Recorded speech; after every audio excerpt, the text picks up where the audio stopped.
All right, we're going to take a look at how a reducing population is affected genetically. So how our genetic diversity is affected when we have a small population of organisms.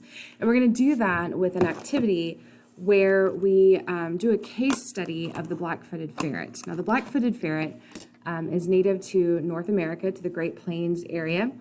And with farmers that moved in, the black-footed ferret was a nuisance to them. The prairie dogs that they ate were a nuisance to them, and so they'd poison the prairie dogs, which then made its way to the black-footed ferret, as well as, of course, their habitat being destroyed by the croplands. And so they suffered a huge decline in population. In fact, for a while, they thought that they were extinct. Now, you'll read more about that today, so there will be more information, but that's just kind of a very brief overview of the situation with the ferret. So the first thing we're going to do is an activity called bottleneck genetics. And you will have this posted on your site on Google Classroom underneath this video. And the first thing it says is find the genetic diversity of your population. Now in class, what we're doing is I have taken a bunch of different colored beads and I have put them into our bottle with our bottleneck.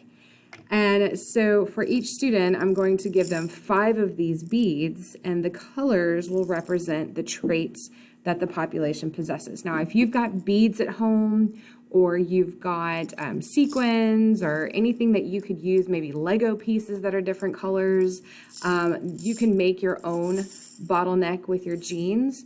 If you don't have anything like this, then you can use just little pieces of paper with the words red and blue and green.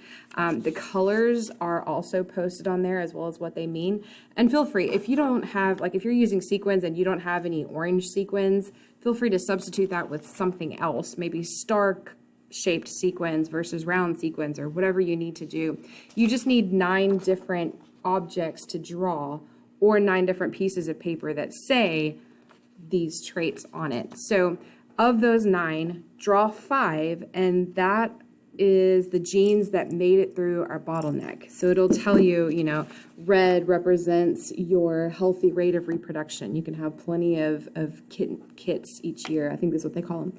Yellow is camouflage. So whatever you pull out, whatever you draw, if you draw the star-shaped ones or the long Legos and the short Legos or whatever you need to do, whatever you pull out, that'll tell you what of your characteristics actually made it through the bottleneck, what your population has in its genetic diversity, okay?